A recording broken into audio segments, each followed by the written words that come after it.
I like peanut butter. I like peanut butter. Peanut butter. I like peanut butter. You're listening to CreepGeeks podcast. I like peanut butter. I like peanut butter. Peanut butter. I like. Today's podcast is brought to you by Audible. Get a free audiobook download and 30-day free trial at audibletrial.com/CheapGeek.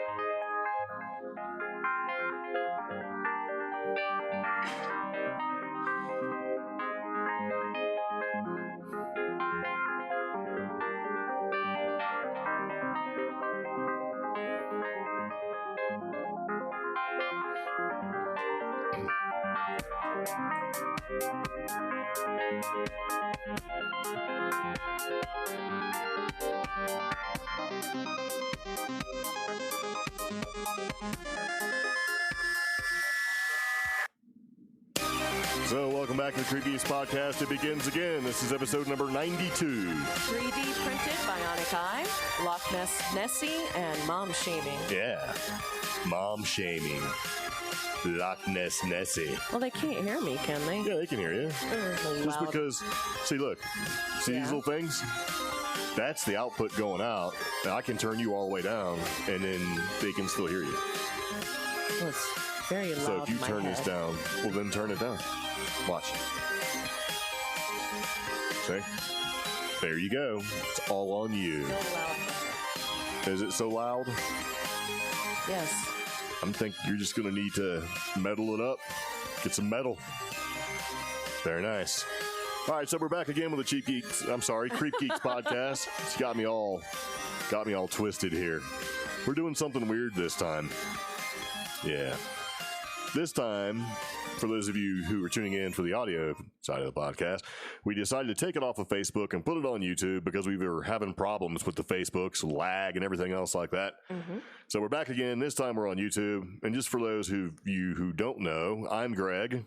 I'm Omi. And this podcast is about what? Don't even know. Yeah. I wasn't on the right It's page. about interesting stuff. An offbeat news podcast where we explore the strange, the stupid, paranormal, and tech topics circulating the web. Yeah, we pretty much like the weird and wacky stuff, and that's kind of what we look at and listen to and follow, and that's what the podcast is pretty much all about. We do encourage participation, hence the live stream that we do every Sunday at 7:30 your time if you're on the East Coast, and pretty much 5:30 everywhere else. Just saying. Yeah. So if you want to listen to the podcast, you can definitely find us on iTunes, Google Play Music, SoundCloud, iHeartRadio, Pandora, almost. We're working on it. Yeah. Yeah. You know, so you can't listen to us on Pandora, but anywhere you can find a podcast, you can definitely listen to us. And you can also find the podcast on CreepGeeks.com and give it a little click if you want to go there. We do have a YouTube channel, and pretty much how this is going to go, since we're doing this on the YouTube Cheap Geek channel, is primarily just doing it there so that we can let everybody know that, hey, you're going to need to pop over to the CreepGeeks YouTube channel, and we'll put a link in the chat and also in the show notes so that you can click there and subscribe and hit the notification bell, because that's pretty much where we're going to be doing this from here on out. Yep. So we kind of want to separate Creep Geeks from Cheap Geek, but we kind of have to kind of play both sides of the fence until it becomes obvious to everybody. So there's that little public service announcement. So there you go. As the podcast goes on, we do pay attention to the chat. So if you're actually talking in the chat and you ask us a question, we'll grab it as soon as we can and we will answer it. So it's interactive. It's organic and interactive. Oh. Yeah. You can also call the show. Where can you call the show at? You can call the show at 575-208-4025. Yeah. Yeah. So I'll throw a little thing up there. It says live Sunday, 7:30 p.m. Eastern. Call 575-208-4025. So if you see that on the screen and you want to give us a call, you certainly can. We may answer it live, or we may just let it go to message. If you leave a message and you want to tell us a funny story, a weird story, a creepy type story for us to talk about on the podcast, or even play it, we will. If you want to remain anonymous, say that. Say, hey, here's a story, but I don't want you to put me on the air. And we'll say, okay. And then hopefully we'll remember. We should remember. So anyway, there's that. Huh. What? Jay's saying that it's telling him he types too much in the chat. Oh. Are you typing too much, Jay? I don't know why. I mean, he's not on any trouble thing, so I don't know. Maybe it's just, I don't know. Who knows, man? This whole YouTube thing, as far as live streaming, is kind of relatively new. For us, anyway. I mean, there's been a lot of people who've been doing it for a long time, but we don't know the nuances. We didn't know it with Facebook either, because just when we thought we got it all figured out, it was like, no. No, we're going to go ahead and make it to where it's really hard. Yeah. Maybe he's on a watch list. Maybe. See, here we go. Well, that was one thing we noticed. Yeah. The URL for our Facebook podcasts would change to it had that warning message in the URL. Yeah. Yeah. I honestly think that Facebook goes out of their way to make sure that if you wanted to do live stream from somewhere else, whether it's YouTube or Twitch, it makes it difficult for you. You know what I mean? Yeah. So there's that. So. Other than that, we do appreciate everybody here. And we do appreciate everybody paying attention, following along, and participating in the comments area there. And if you'd like to do that, you certainly are more than welcome to. And if you're listening to the audio version of the podcast in your car as you're cruising around, like I said, we do this every Sunday at about 7:30 p.m. Eastern time. And if you want to follow along and pay attention and jump in there, you certainly can. Or you can just listen at your leisure. It's up to you. Yeah. All right. I don't know why it's stopping you from responding. Maybe it's a setting or something that's on a page that I closed. Who knows? We'll see. Yeah, There you go. Kind of is what it is. So. All right. Yeah. Okay, so name of this podcast, or title of this podcast, I should say, is 3D Printed Bionic Eye, LochNess, Nessie, and Mom Shaming. So, there we go. So you ready to get started? Get started? Kind of. I'm still trying to get your data link. Okay. For interesting random factoid, it's something we normally talk about. We don't actually have one. How about that? So our factoid is that we're using YouTube. Yeah. Our random factoid is YouTube. Is it interesting? We'll see. So instead, we're going to talk about something I actually thought was pretty interesting. And this falls under our Paranormal and Weird section because I like the Loch Ness Monster. I've always liked the idea of the Loch Ness Monster when I was a little kid. It seemed like the safest out of all the monsters to be afraid of. Yeah. You know, because you had to be there and it's in the water and, you could probably just get away from it if it was trying to get you. But according to the mirror.co.uk, this 12-year-old girl actually captured on camera the best Loch Ness Nessie picture in years. Huh. Yeah. So, what does it look like? You won't know because you're listening. But if you're watching, we'll send you a link. We'll just throw that in the chat so you can take a look. I'm just going to do that now. Yeah, watch this. And paste. And booyah. There it is. You like that? No, because it wants me to go through some sort of pop-up blocker quiz. Hold on. There you go. Are you a person? Is that what it's asking you? Yeah. Are you a human? Please verify that you're a human. Okay. But it looks like, here's what I like about it. It actually looks like the picture that you've seen, the original picture, the one that they said was a hoax. Yeah. Like the radiator hose kind of sticking out of the water sort of thing. Yeah. That's what it looks like. And it says, according to the little article they have, is around 7 p.m. last Friday, and I don't know when last Friday was for them, that this little kid, Charlotte, she's like 12, when Charlotte believed that she saw the creature and captured it on her phone. Right? Yeah. And it says a legendary creature surfaced for around 60 seconds in Charlotte's footage. So there's actually a video of this. Huh. And it says, okay. you know, and it has like, of course, the little teasers to get you in there to look at other stuff, right? Yeah. Loch Ness Monster. Scottish officials have this plan in place if mythical beast is ever caught. Yeah, we've already looked at all that stuff. But it says, there was something in the water about 50 feet from shore. I took a photo. It had a neck and a head and was in the shape of a hook. And she said, I just took what I saw. It was black. I just don't know how far it was out of the water. I'm not good at judging distances. But after a minute, it disappeared, and then it came back up and in a different place. Huh. So it was up for less than a minute for the second time. I kind of believe in Nessie, but I wanted to see the proof. I always imagined her as having a long neck and flippers. I've seen something, but I'm not sure what. Which is a very great skeptical mind for a 12-year-old. Yeah. So good on her. So yeah. And her mom, named Kat, said Charlotte said she took a picture of a creature in a loch, and I said, right, yeah, sure you have. Because, you know, mom's probably mean, right? So for weeks she's been going on about seeing a Loch Ness monster, but when I saw the picture, I couldn't believe it. Something's there. With all the sightings over the years, it must be something in the loch. So I don't know. So Nessie expert Steve Feltham, who's dedicated his life to solving the mystery of the Loch Ness Monster for the past 27 years, was astonished by the image. I am totally excited by this photograph. It's the best Nessie in years. I don't know if he talks like that, but he does now, right? So the 55-year-old is recognized by the Guinness Book of World Records for the longest continuous monster hunting vigil of Loch Ness. So this guy has been hunting Loch Ness Monster, Nessie, if you will, for 27 years. He's 55 now. That means he's pretty much been unemployed since he's 27 years old, right? So mean. It's probably true, though. I don't know. I mean, how can you have a constant vigil if you got work to do? Maybe that's his job. Well, remember that Bigfoot researcher here in New Mexico? He has to pay back the University of New Mexico because they were funding his adventure, but his adventure was stays at nice hotels. Yeah, he's like, I'm going to go out tomorrow, I swear. I'll go look for Bigfoot tomorrow. Like, yeah, it's very nice. See, that's what you do. You write a grant, send it to a college, see if they'll approve it. That's what we should do. We should write one that says, we want to travel in a van and see stuff. Weird stuff. Weird stuff. We want to document it.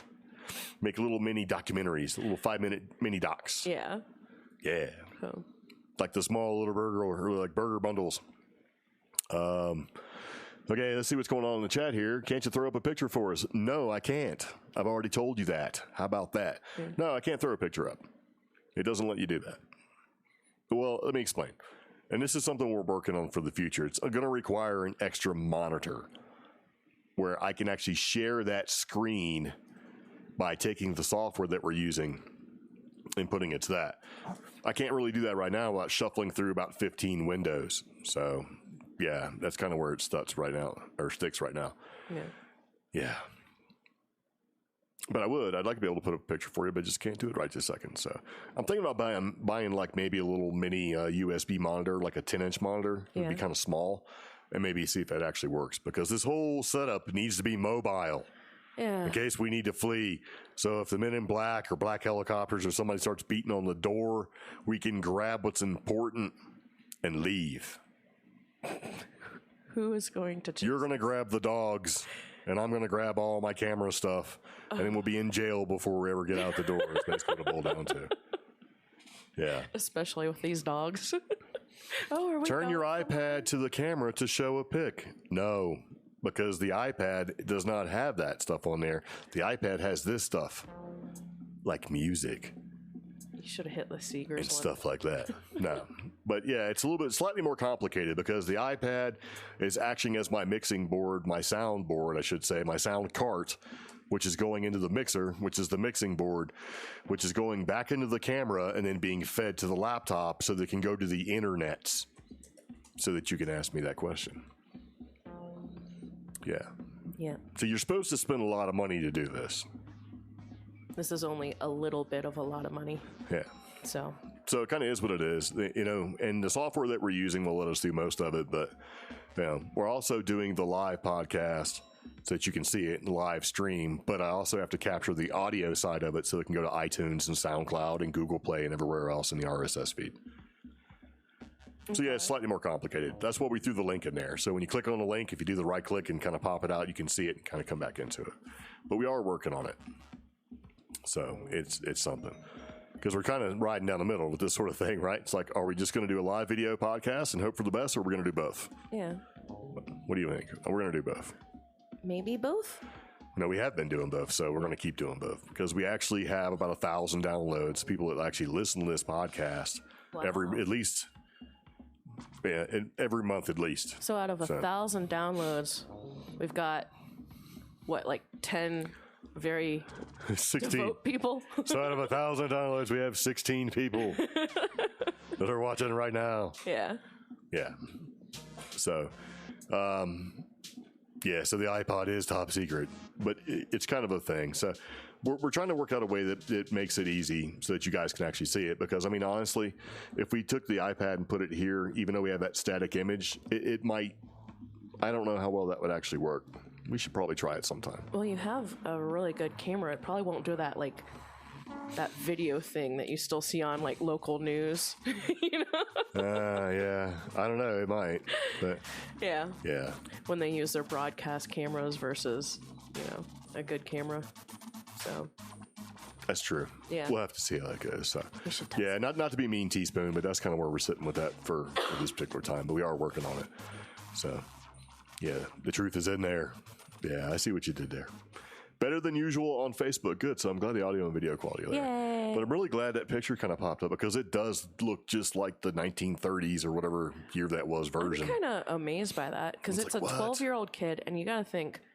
So I thought, you know, if I ever had kids, I'd probably, you know, about the time they're 10 or 12, I would give them like a little crappy little smartphone. But she took a fairly decent picture, and now I'm like, maybe kids should get like good technology, you know? Yeah. So I wonder how good it would have been if she had a good camera that she knew how to use very well. She did pretty good, though. I'm like, ooh, okay. But I'd like to see the original picture not all blown up, though. Yeah, that's the one thing. Because, yeah, if anybody, and here's my argument for most everybody is like, well, hey, if you want to make videos, you can just use your phone. Well, you can, but my camera can do one thing that yours can't.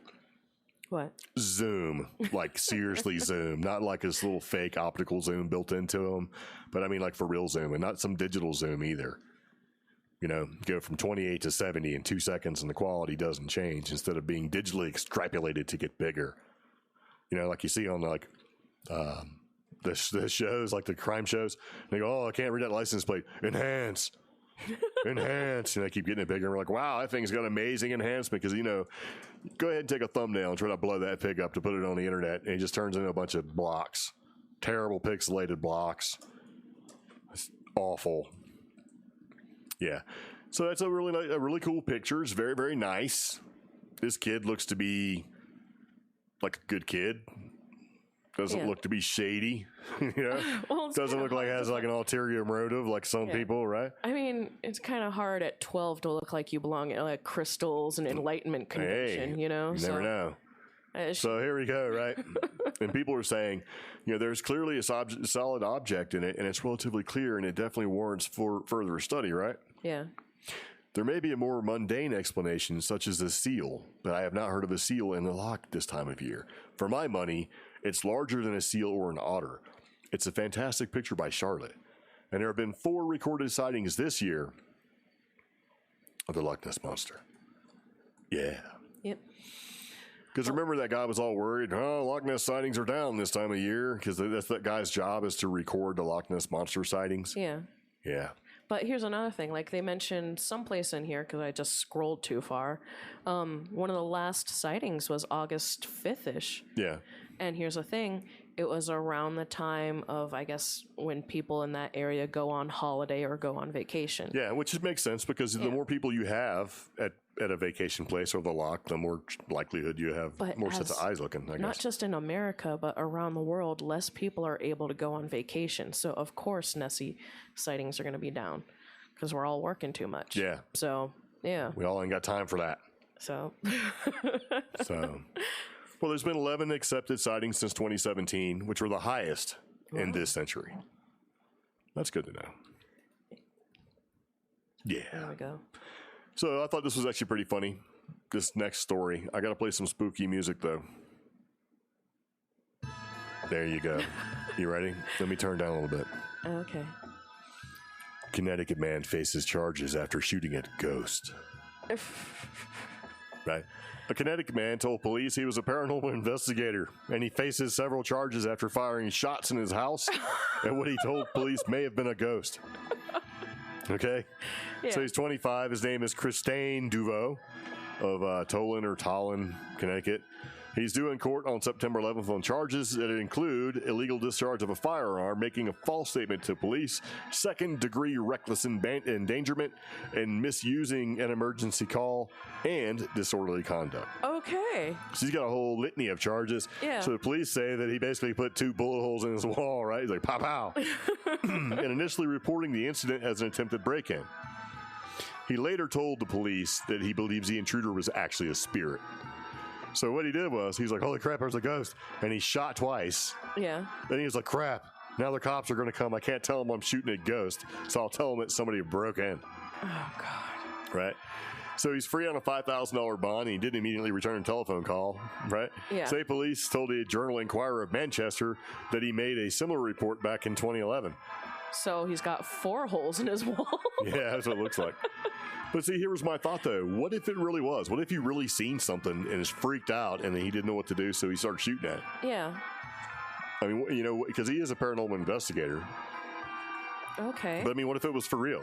I mean, what would you tell somebody if you really thought you seen something like that, or you really had like a ghost or a spirit or something weird, you know, like in your house, and you did shoot at it because, you know, maybe bullets work against apparitions. I don't know. Silver, I mean. Well, yeah, maybe silver, maybe some salt. You know, like if you watch Supernatural, they shoot everything with salt.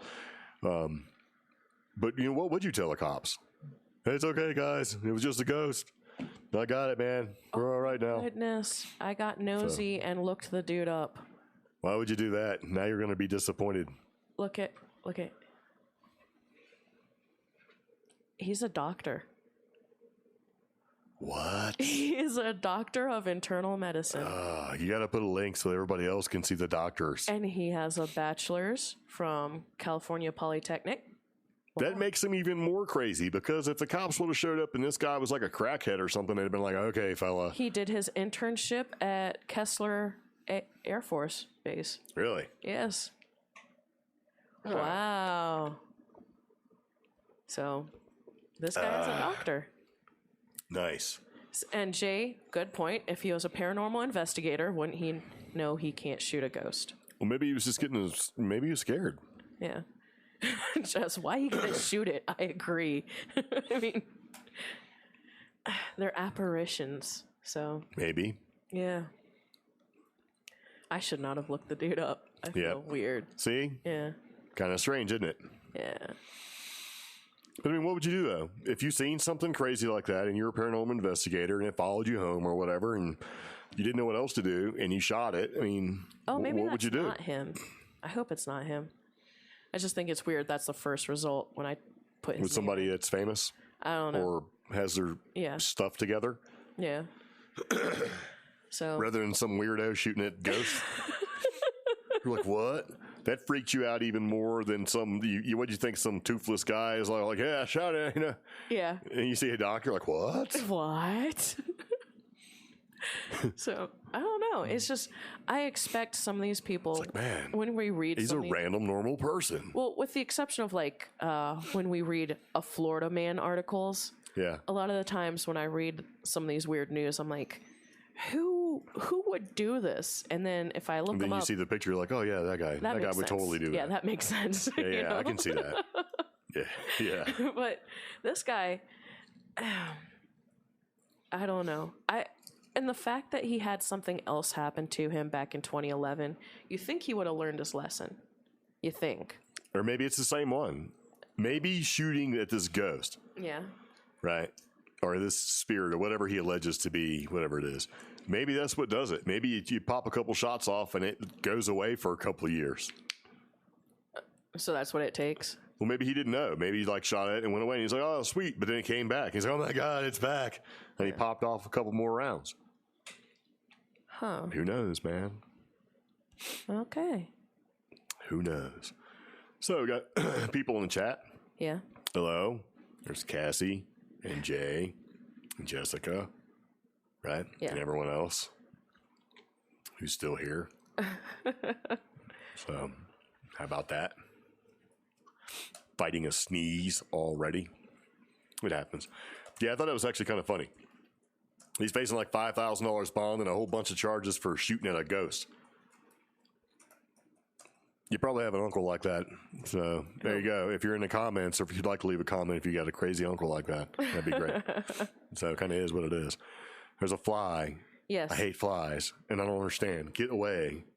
He actually ran around with the fly swatter this afternoon before the show. He's like one fly, and he's very good. He eluded me. So makes you think, doesn't it? HF vid shots. He just wanted an excuse to shoot his gun inside. Yeah. That reminds me of, remember that guy that bought the gun? We talked about this, I think it was like 3 or 4 podcast episodes ago. Yeah. He goes in there and he buys a gun. The first thing he does as they're leaving in the car, he's shooting like pot shots. And he's like, yeah, I got a gun. Pow, pow, pow. And he immediately got pulled over. Remember that? Yeah. Immediately got pulled over. Immediately got charged. It's like not even, he had the gun for like maybe a minute. He pulled, pow, pow, pow. He had it for a total of 15 minutes because he said it in the article. Yeah. He literally pulled out of the parking area for this gun shop. Pow, pow. It's like rolled down the street, got halfway down the street, and just started taking pot shots. And right in front of a cop. Right in front of a cop. And the cop's like, immediately pulled him over. It's like, yeah, man, did you get your gun? No. Yeah. I had it for like 15 minutes. That's like when your parents give you something. Like when you're finally old enough to have like a knife or something dumb like that, you know. You're like, okay, if you cut yourself or do anything dumb, I'm going to take it away, like a BB gun, right? So you get it like in the first thing you do is shoot the windshield out or shoot a window out. And your parents immediately take it. For me, I think it was a squirt gun. Yeah. It was like, don't squirt each other in the face. And that's the first thing we did. Like, ha-ha. Right in the eye. And they take it away. And they're like, we're just going to, everybody else got one, and you're just like sitting there. So it's like, okay, well, don't do this. And it's the very first thing you do. Got me a gun. The very first thing you did. Couldn't wait. Pow, pow, pow. Cop got him right there. Jay mentioned something about that's so silly. The guy shooting in the house, maybe someone on bath salts. Maybe, but I'm pretty sure they'd put that in there because, I mean, which is better news? Yeah. Man high on bath salts shoots ghost, or Connecticut man faces charges after shooting at ghost. Well, trust me, if this kid was on bath salts, they would put that in the news. They would totally put that in the title. Because remember that article from Florida, man high on methamphetamines kills imaginary best friend? Yeah. He was all sad about it too. Get that mugshot. He turned himself in. He's crying. He's like, "Oh my god, that's so sad." Yeah, but I don't know if it's like easy nerd. What if it wasn't a ghost? Maybe he did actually just see something. Maybe somebody's messing with him, or maybe it was something on the walls. Yeah, you know, maybe it's like a, I don't know, a cat or a kitten or maybe a raccoon or some kind of crazy animal. You know. That makes sense. Like scratching around on the walls, right? Yeah. And my little brother Mo, people eating faces on bath salts. Yeah. Yes.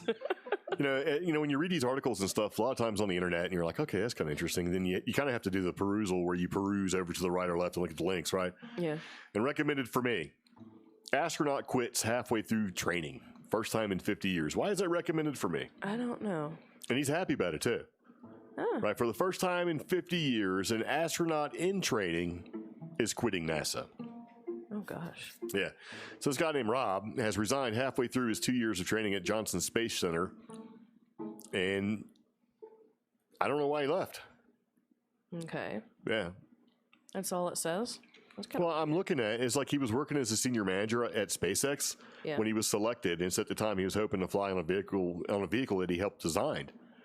Because SpaceX and Boeing are developing NASA's first commercial crew capsules, which are due to launch within the next year. And it didn't say why he quit. Oh. That's interesting. So I wonder why this guy would, who worked at SpaceX would leave and then go to NASA and then quit. Maybe because, so SpaceX probably has different standards and a different culture than NASA, honestly. Or maybe NASA is actually pretty screwed up. That's true. I mean, this guy grew up in Anchorage, Alaska, and he worked as a commercial fisherman and an ice driller in Antarctica, so it's not like he's afraid of cold or work. Yeah. That's got to be pretty bad if you just up and quit. You know what I mean? Mm-hmm. I don't know. It just kind of caught my eye. Like, recommended for you, a quitter. I'm like, what?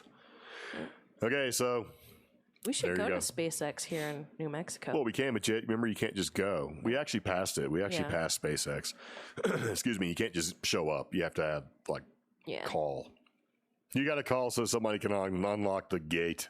Yeah, and you have to pay. What? Yeah. I don't want to pay. How much do you have to pay? I don't remember. Wasn't it like a lot of money or something? Didn't you look it up and it was like, I'm not paying for that? No, I think it was like $30, which still isn't. So that's the question now. How much? Okay, if you're listening to the podcast right now and you're in the chat, how much would you spend to go take a tour of SpaceX? Or not even. Actually, I want to know how much are people willing to pay to go on tours of anything that's interesting or weird, like technology, science, or even paranormal.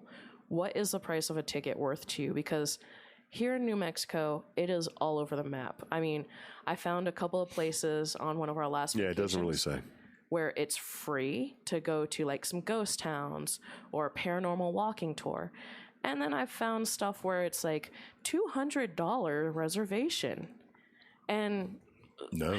that throws me off. When we first moved here to Albuquerque, we found some ghost towns on the other side of the Sandia Mountains.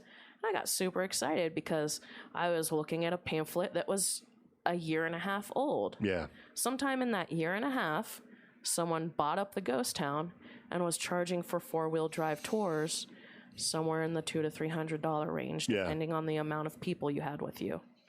So the only thing is, it was like 2 ghost towns, which equivalated to maybe 5 standing structures. Yeah, it was nothing there. How is that worth it to me? So I'm curious. I mean, $10 tour, sure, all day long. Yeah.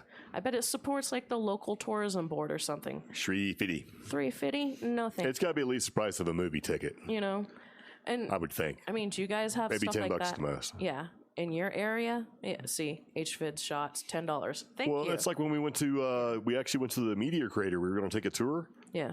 and they wanted like $40 a piece to go walk around this big hole. You know, and this is a meteor, at the Meteor Impact Center for, it was in Arizona. Oh, you went there? Yeah. Okay. Well, I've been there twice. Oh, I haven't. First time it was like $5. It was great. Yeah. Second time they wanted $40. I'm like, I was here before. It's still a big hole. Yeah. And Yeah. Jess has a good point, Jessica. Tours should be free if they're selling things at the end, like a gift shop. We went to the Very Large Array, Yes. the NRO, right? Is it NRO? Yeah. Yeah, there's actually a name of it, but yeah. So it's from like the movie Contact, all those big giant satellites, you Yeah. know. The tour was like National Radio Observatory, but much- it's named after somebody. yeah. How much was a tour for us to go on? Free. No, Yes, it was. It was free. it was. Yes. Is that yeah? But let me explain why it was free. Yeah. When we showed up and we got out of the vehicle, this lady came outside the door in a huff and said, "Are you our 130?" I thought she said, "Is it 130?" And I said, "Yeah," because it just happened to be a little bit after 1:30. And she said, "Come on, you're late." Oh. So I'm like, "Okay, let's go." Because remember we had Dennis with us? Oh yeah. Yeah, so we actually went and we sat down and they did a presentation and they talked a little bit and then they basically walked us around. They took a seen like a real life, like for real atomic clock. And we seen like the command center where the guy rolls around the floor moving the radio telescopes around because they have 28 of them. We've seen all that good stuff. It was really cool. Mm-hmm. And then at the end of the tour, they kind of pop you out by the gift shop so you can buy stuff, right? Well, there happened to be a group of people that were there. Yeah. That were there 1:30. That lady was very angry with me and shot me a pretty severe look, and I went straight into the gift store. Remember? Yes. Did you guys look, where are you going? I'm like, I'm going to the gift store. So admission to the Very Large Array For is us, $0. $6. We paid $0. But we did buy 2 T-shirts, postcards, and something else. Yeah, stickers. Yeah. And my T-shirt is nearly falling apart, but I love it to death. So Yeah, I actually spent like we spent like $48 buying stuff. It's actually pretty cool. Pretty cool place. Yeah, I mean, $6, that's reasonable. 10, 15, 20 if there's a charity involved, sure. $200, or even No. like something, and it was like a $40 per person walking tour. Yeah. No, thank you. I mean, you're not a museum in Washington, D.C., so no thank you. But, Like, no, thank you. yeah. But yeah, SpaceX. I still want to go. Did you figure out how much it costs? No, actually, I looked and realized I just didn't care. Tours. So it just, it didn't immediately put it out there. Oh. So to me, it really wasn't that interesting. So, yeah. Anyway, there's a link in the chat if you'd like to kind of take a look to see what we're talking about. But yeah, if you do watch First Contact, or no, I'm sorry, is it $60. Contact with Jodie Foster? That's where she was, the big radio telescopes. It was pretty interesting. So $60 for the tour. no, Yeah. it doesn't even cost that much to go to the Grand Canyon. I know. Oh my God. That's crazy. Yeah. I'm not paying. Yep. Nope. Not doing it. All right. So what we're going to do is we're going to take a second and we're actually going to do a little bit of a commercial, take a little commercial break, and you're listening to Cheap Geek Podcast, and we'll be right back. And when we do come back, we're going to talk about aliens mating to it. Yeah. Okay.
Audible is an audio entertainment that entertains, educates, and inspires. For you, the listeners of the CreepGeeks podcast, Audible is offering a free audiobook download with a free 30-day trial to give you the opportunity to check out their service. To download your free audiobook today, go to audibletrial.com/cheapgeek. Again, that's audibletrial.com/cheapgeek for your free audiobook.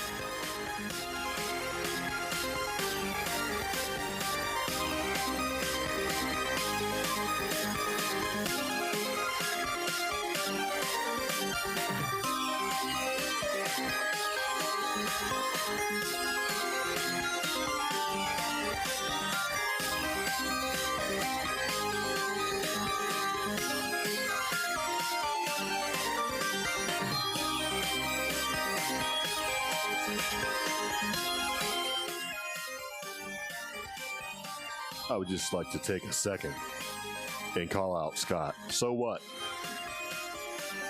So what? I can hear you coughing there, Tech Whiz. We can't turn off all the microphones. Okay. So when Omi turns hers down and leans out the cough, if you can hear it, so what? It's an organic podcast, bro. How about that? And that's Mr. Tech Whiz to you. Can't even get the dash lights fixed in your truck. Hey. What? You know what I'm talking about. He's like, whoa. He's like, what? Hold on. Total bullshit. That's right. Yeah, I just whipped a rock at him. That's what happened right there. Yes. Oh, look. And somebody didn't hear any cough. Interesting.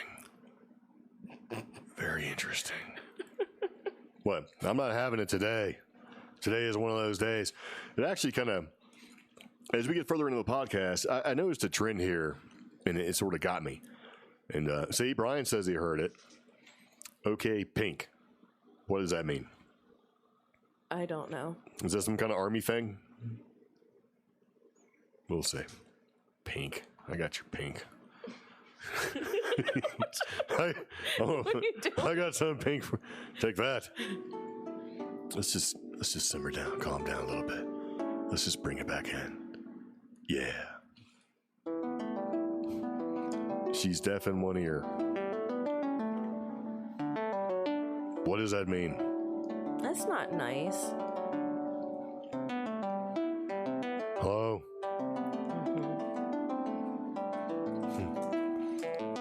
Got that auto coaster on my cup? Yeah, it's called a napkin.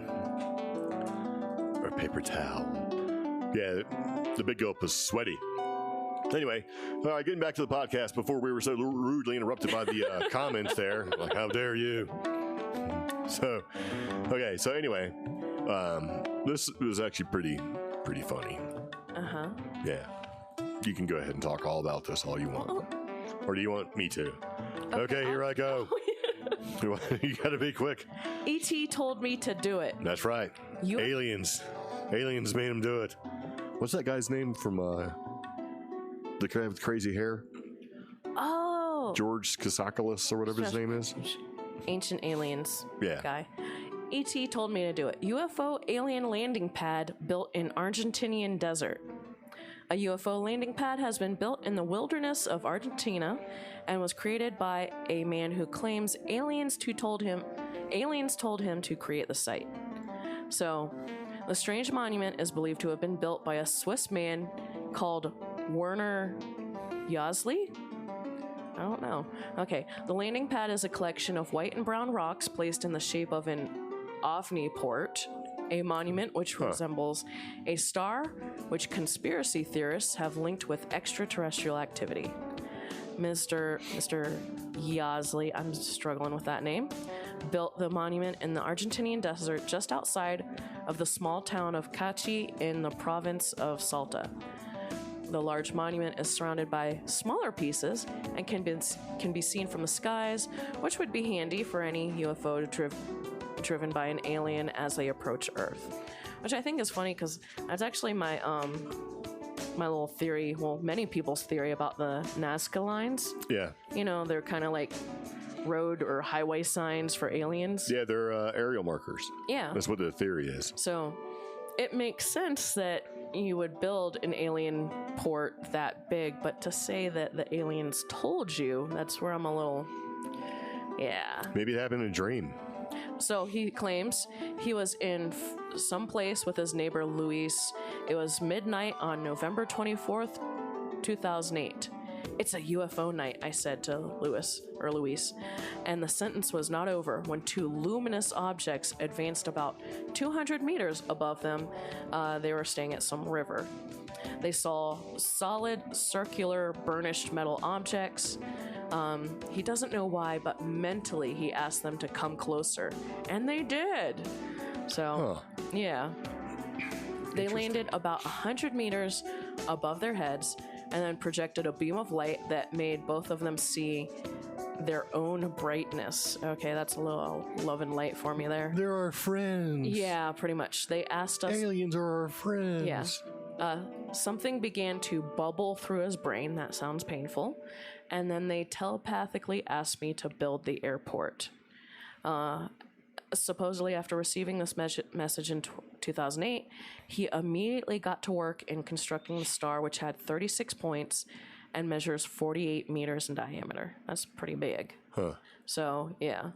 And I'll put a link so you can kind of see some of it. I kind of want to see all of it, because I think it does look kind of neat. Yeah, so... There we go. Somebody threw a tomato. Did you throw a tomato while I was talking? Yes, I did. Yeah. Take that. Playing with the chat. Yeah, I don't know, man. But there's been a lot of people that have been called to do things like that. You know, like that. There was a guy in Sweden from a long time ago. He created his little compound. It's just like in the middle of nowhere. And people are like, why are you doing that? He's like, because this is where they come visit me. Yeah. And so people are like, whatever. And he did. He gets visited all the time. It's like a bunch of weird stuff like that. That's what they say a lot of crop circles are, too. Not people creating the crop circles, but they're created as markers. You know? I don't know. Yeah. He had it calling, I guess, the vision. I see my own brightness. Like, what does that mean? I don't know. But what's he going to do if they actually land there? I don't know. I assume he's going to think they're going to project another telepathic order to him. Okay, you've built us a landing pad, now It's like, now give me a cheeseburger. And a truck stop. Yeah. Alien truck I need stop. fries. Thanks for the parking spot, bro. Can you get us some fries? Yeah. Need some fries. Yeah. Oh, that'd be interesting, though. Like, some crazy millionaire decides, I'm going to build, like, not only an alien landing strip, but, like, an alien convenience store and fill up area. It's like, you know, it'd be cute. That's what Willie Nelson did. Really? No. Aw. I believe stuff. No, he did his bio. Remember, Willie Nelson did, like, the biodiesel, like, truck stop. Yeah. Yeah, we could get, like, you know, French fry oil is converted into biodiesel. Seeger says there's a UFO welcome center in South Carolina. Yes. Oh, whoa. I want to see that. Yeah. Oh, Bowman, South Carolina. Jody is an interesting dude. I spent an hour with him one afternoon. Who are you talking about, man? Oh, Jody Pendarvis.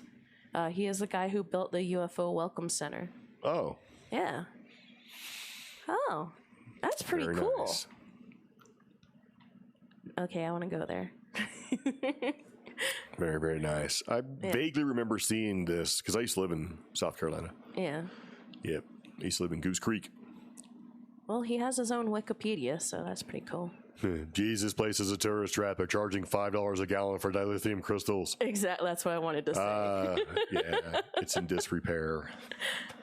That happens. There's a lot of places like that that used to be like, you know, roadside staples that, you know, they just are not upkept anymore because that money, man. A lot of time money. Yeah. People that create them get a little bit older. It was funny. You know, I would like to see like some kind of like action team or something like that where they just volunteer and show up and fix stuff up and put it on the news. That's what happened to that whale. Mr. Klein, an artist that we really like from Virginia. His foam henge and one of his other sites kind of fell into disrepair due to politics and lack of interest and some other stuff. And he was able to move foam henge. It's going to eventually get put someplace else. It already did. Yeah.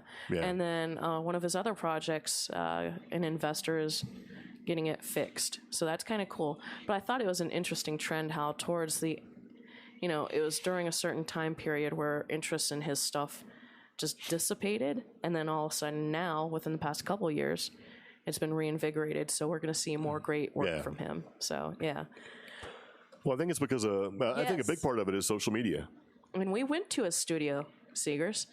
We got to see all sorts of cool stuff. We actually spent about 3 hours there. Yeah. All these signs on the door, no, we're closed, go away, all that stuff. Omi just walked in there and said, I want to take some pictures. Can we take some pictures? And he's like, come on in, man. And then he made us after about 2 hours and 30 minutes or so. He was like, you got to go. My wife is coming. You have to go right now. You got to go. Because he was really worried because his wife was like, you're supposed to be working.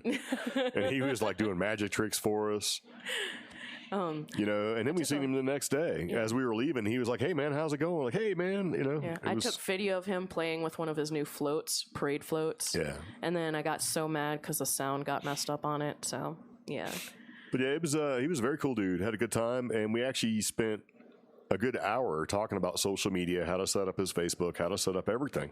And then a year later, I think his daughter launched their Well, she started Facebook. working on it. Like, there was like 2 months or something like that after, or no, not even that. It started after we left. Yeah, I think somebody started the Instagram account, and then I noticed the page went up. I was like, ooh, but yeah, we love that dude's work. Yeah, so. he's a good guy. Yeah, you know, he's very cool, and he likes to help. And yeah, kind of weird, but hey, he's like a showman. He finds himself to be. Yeah. So anyway, if you're ever out in Natural Bridge, Virginia, and you have the opportunity to attend one of his workshops or take a tour. Enchanted Castle Studios, you should. They also they basically take care of Natural Bridge's Halloween. Yeah, so, they also, they do the Ghost Walk. Yeah. There's April Fool's Day is pretty good. There's a bunch of stuff like that, but yeah. Yeah, the zoo's not that far away too. It's like right there, yeah. Which the zoo, oh man, remember the zoo went into a lot of trouble too. Well, yeah, a lot of their stuff got away. Yeah. So and their giraffes got sick. So yeah, it was kind of funny for us. We took a little trip, and it was the very first trip in our Great White Buffalo, and it still had all the seats and stuff in it. And we actually went to Natural Bridge, and we seen Enchanted Castle Studios. We seen Foam Hinge. We actually went to Natural Bridge, and we went in there, and it was like the last day they were open, like the visitor center and all that stuff. And we were able to bring our dogs like on the bus. Yeah. The guy's like, we're like, we're gonna walk down here because you can't take dogs on the bus. But the cavern was closed. Yeah, the cavern. Yeah. Well, the cavern was closed because it was falling apart or something. They had to do something. It was a combination of apparently it needed repairs because it was falling apart in a certain section, but also because snows from like over a week ago had turned into ice. Straight ice, and it flooded. Sheet. Yeah. Yeah. So. That was about 5 years ago. If you guys actually give a crap. So, I think Montana wants to move us along. I don't think he understands that he doesn't run this. So we'll move along when we're ready, sir. Okay. Take that. So anyway, as we're moving along, not because Montana said so, because we're ready to move on, I have a little bit of a section called the rant section, and these are a couple things that I thought was kind of indicative of people trying to tell you what to do. Oh. Okay. Yeah. So the first one I'm going to tell you about is, I'm not going to do that one first. I'm going to do this one first. All right, you know who Hillary Duff is? Yeah. She was like not Sabrina the Teenage. I don't know. She was like Lizzie McGuire or something like that. I vaguely remember this because my daughters were of the Disney age when she was on TV. Okay. Right? And she had a couple songs and all this stuff. So anyway, she has been catching a lot of backlash, right? Oh, Lizzie McGuire. Yeah. Okay. Yeah, Lizzie McGuire. Because she's been called out on the social medias because people are calling her disgusting because she kissed her 3-year-old son on the lips. What? Yeah. Okay. And there's a picture. I mean, she's just kissing her kid, right? Yeah. And people are like, that's disgusting. And are trying to shame her because I guess they don't like her parenting style because she kissed her kid. You know? Yeah. Putting the hairy eye on you because, I see. And see, this leads into mom shaming. Mom shaming is when you do something that other parents, or more particular, other moms disagree with. Like, oh, you're a crappy mom because you're doing this. Oh, you're a terrible, disgusting person because you kissed your 3-year-old son on the lips. Yeah. Right? And it's because this is a thing, this whole mom shaming thing. Oh, you give them regular yogurt instead of yogurt from goats that have been petted backwards. I don't know. Yeah. So, yeah. And so she says she refuses to be mom shamed by trolls for kissing her boy on the lips. And she also shares some parenting advice, right? Mm-hmm. And she basically says, because she caught a lot of flack for this because she posted a picture on Instagram, and she's at Disney World, right? Yeah. Happiest place on earth. She's got 10.1 million followers. She gives her kid a smooch, and she's pregnant again, so she's evident, And her little thing said, happiest place on earth. We love you, Disneyland. Aww. And people automatically just started trouncing her because of this whole kiss thing. And so what she says is, first of all, he was 3. Kiss your kids, and anyone who doesn't like it can go hit unfollow. Yeah. Because I'm not interested in what you have to say. Right? Yeah. For anyone commenting that a kiss on the lips with my 4-year-old is inappropriate, go ahead and click the quick unfollow with your warped minds and judgment. Ew. Yeah, she added that it's important to put other people's realities into perspective and try to focus on your own family rather than what is said to you. Aww. Yeah, and I'm of the mind of, who the hell do you think you are to tell me how to raise my kid? Right? I mean, there is a point now, if her kid was like 16 or something, that's inappropriate. A little weird. Yeah, but I mean, your kids grow up so quick. There's nothing wrong with holding their hands and taking care of them and doing all that stuff when they're little. You know what I mean? Yeah. But then you got the whole court of public opinion out there saying, basically mom shaming. And that's kind of where that comes from, where you do something in your parenting that other people disagree with, right? Yeah. And this woman was mom shamed, and this is the beginning of where I started getting a little angry, right? This woman was mom shamed and investigated by police for letting her 8-year-old girl walk the dog alone. Didn't it just come into the news like back in June that Utah is allowing free range kids? I don't know, something like some state up in like the Pacific Northwest, or the Northwest area, they passed a law saying if your kids have enough common sense and are at least this age, they can do stuff on their own. Yeah. They can walk to the park. They can go to the corner store. They can get ice cream. Yeah. And now suddenly we're back to shaming people for letting their kids do stuff on their own. Yeah. Yeah. So she gets shamed, right? Yeah. Because she's a mother of two, and she said that she was trying to teach her daughter to take responsibility for her pet puppy. The dog's name is Marshmallow. Aw. Yeah. The lady's name is Corey, and she explained how she lets her daughter Dorothy walk their family dog Marshmallow around the Wilmette neighborhood in Chicago to instill some independence in her. Gosh forbid the kid learn responsibility and how to take care of a pet. Yeah, well, here's what happened. A neighbor called the cops after spotting the little girl wandering alone with the pet, sparking a parenting debate. This is where the mom shaming happens, right? So pretty much, whoever this helpful neighbor was, they actually called the cops and said a 5-year-old kid's just running around with the dog. Basically made it out to be like this kid was uncared for, neglected, dirty, that kind of thing. Yeah.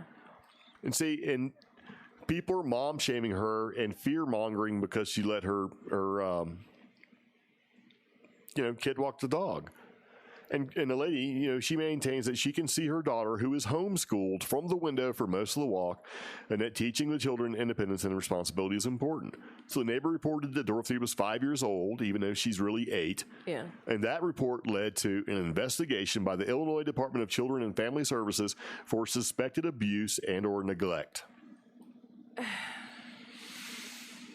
Yeah. And then, Corey, the mom, spoke to ABC News, and she said, I don't think it should have made it past the hotline that a little girl walking her dog needs to be investigated. Agreed. Jesus. And she was shocked by the investigation. People on social media were divided over the issue, with one saying that she's too young to be walking by herself and that she could be easily kidnapped. That's a possibility, Yeah. And others said there's nothing wrong with giving kids space and people should stop nosing in on how other parents raise their kids. Yeah. Now, the Illinois Department of Children and Family Services, they said, we did what the people of Illinois asked us to do. We investigated. We found no wrongdoing on the part of the mother, and we closed the case last week. But it took them over a week to close it. They were talking about filing charges against this woman. Yeah. For letting her dog walk the kid who's 8. So, Marshmallow is leading the way. That's true. The dog's like, gotta go. Oh, we got a little bit of controversy. What? Yeah. Controversy? Let's find some controversy music. Really? That's my controversy music. Mo says, I think she should be able to kiss him. He's a toddler. But isn't she one of those moms that was still breastfeeding at 96 months? I kind of have an aversion to that. Yeah, I don't like that either. Yeah. I mean, once your kid gets off the bottle, that should be off the, off the breast too. And then Mr. Homer, because I've seen it, that's uncomfortable. says, I want a biddy, and I don't know what a biddy is, and I'm afraid to ask. So, yes. But I don't know what that is. Yes, and then, is it a bidet? I don't know. How's it spelled? Bitty. Yes. A biddy? Yeah. And, I don't know what that means. And then 3 different people. Apparently, breastfeeding at 96 months is wrong. Well, what is that in human years? Was it? How do you? Was it 9? But then Seegers mentioned that 7? he's at 600 months, and I think that's just I don't want to know. Ah. Yes. Teats. Yeah. I think that's what he meant. Yes. Also, that's different because it's not his mom. And you know what though? An 18-year-old can be kidnapped. Good There's point. human trafficking, all of that stuff. And and that kind of brings up the question: at what point were you able or allowed to be somewhat independent? For me, in the 70s, once you turn 10 and you got a military ID card, man, you could go. You can go to the base. You can go anywhere you want on the base. So when I was turned 10, it started out with the small things like go here, come back kind of thing. Yeah. And eventually just got to where I could go pretty much whatever. But I was also going to the store when I was like 7 years old to get milk and bread and junk like that because my dad was out to sea. My mom, had my brother. This is how classy my mom was. She would give us a little Ziploc bag with her ID card and $4 in it and some change. and a note, and we would go up to the Junior Market convenience store, me and my little brother. The note said, please sell Naomi and Montana a pack of Salem Lights, and they can use the rest for candy. Yeah. I used to buy my dad smokes too. But, One time they only ever gave me a hard time about that was. yeah. Because they're like, who are these smokes for? I'm like, for my dad. Is that when I brought the gas can? Right? Yeah. Because I cut the grass. And when I was young, I had a job. I would cut grass for money and lived in Navy housing, right? So I had the gas can to get some gas and, money to get my dad a pack of cigarettes. And he said, hey, get some matches. Yeah. And so when I got the gas, I went in there to get the cigarettes and a pack of matches. The guy was like, I can sell you the smokes and the gas, but I can't give you no matches. And I'm like, I don't understand. It's for my dad. He's like, I can't give you no matches because I had gas. He's afraid I was going to set something on fire somewhere. I'll sell you the smokes, but I can't give you no matches. So I came home like he wouldn't give me any matches. Yeah. And It was apparently, me and my little brother were thinking about the same exact story. So, yeah. But I can sell you the cigarettes and some gasoline, but no matches. Like that was the one thing. Yeah. They made it okay for him, because if there was matches, there was possibility stuff could be bad stuff. So what I wound up doing, right? What? I went to 7-Eleven and got matches. I just walked in there and said, "Can I have some matches?" It's like 9 or 8 or whatever it was, and the little lady was like, "Oh, sure, here's 5. Is that enough matches?" Our Like, there you Junior go. Market was like right across the street from a bar, and it was like one of those terrible bars that would actually open in the mornings for like a lunch or breakfast special. Yeah, well, a lot of bars open up at like 11. And it had like 9 a.m. Oh, those are the good bars. Yeah, and breakfast special, cigarette machine right there at the door, and then a pack, like a matches thing, a box for matches right on top of the cigarette machine. So, yeah. I grew up on the Navy base, so you could go to the beer machines. They had them like Coke machines. Just go to the golf course. Feed it like 65 cents and get a beer. Yeah. And, not that we ever did that all the time. Those were the good old days. Yeah. So yeah, it's nice. Okay, so anyway, this lady has been, and this is the point I was going to make before I got sidetracked on my rant. I'm tired of people that are so nosy, they're in everybody else's business. That's it. Oh. It's like, stay out of my damn business. And it speaks to a larger issue. Apparently, Well, we have enough keyboard warriors and people anonymously trolling and cyberbullying. This goes back to one of the oldest forms of that, being the anonymous nosy neighbor. yeah. Because I didn't see in the article if the neighbor was... Being like Mrs. Kravitz. Yeah. I don't see anywhere the neighbor being identified. So... No, of course not. They got to protect. Which isn't fair. Yeah, I mean, you can call Child Protective Services, whatever they call it in your area, on anybody. Yeah. And they won't tell you who called. They're like, oh, no, we have to protect them, because... And that's the problem you have, because I think if you're making reports or whatever, you're making allegations or accusations against somebody, and they're not founded, that you should be called to task. They should go back to you, whoever investigates, and say, hey, look, what you did was BS. You're wrong. You shouldn't have, because there's more people that do this just out of spite, I think, than there are for people who do it out of care, where they're genuinely concerned. Because you hear it and you see it a lot. If you really start digging around, you'll find it, where people are in constant fights with like Child Protective Services and everything else because people making anonymous claims. Yeah. If you've ever owned a house in a neighborhood and you have a crazy neighbor who calls all the time, the code enforcement violation people, because they don't like you, like the neighbor we had, who was like, I cut the grass would be cut. She would call the code violation people and say my grass was too long. And then the guy or lady would show up and say, we had a report that your grass was too long. I'm like, I just cut it. Yeah. I cut it every 3 days. I cut it every Wednesday, whatever. Well, they're calling. And it eventually got to the point where the nice Swedish lady pulled me aside and says, I'm not supposed to tell you that your neighbor is calling us all the time because she doesn't like you. Yeah. I was like, okay. And see, apparently Dirk has... And nothing could be done. Yeah. So you know what I had to do, right? What? I kept calling the code violation. People saying their dogs were crapping in the yard, and it was very bad. It smelled really terrible. Her dogs were like these little tiny chihuahuas. And we all know Chinese chihuahuas, they poop like this big. It's not very big at all. So eventually she kind of stopped. But really what fixed it for us was we just moved. Yeah, because it got so bad, she started writing fan fiction about us. So. Oh, yeah, I forgot about that. Like on the internet, like we wouldn't know. Yeah. Like very detailed fan fiction about me and our landlord. Yeah. It got bad. So our fix was to move. Yeah. And she still occasionally pops onto my YouTube and thumbs down everything that she can. Yeah. So, yeah. I like that. Every interaction counts. If you want to thumbs down my videos, Yeah. you know, you can go to youtube.com, right? Sheep Geek, and thumbs them all down. Go ahead. Make sure to leave a comment and share. Yeah. Dirk's having a similar experience.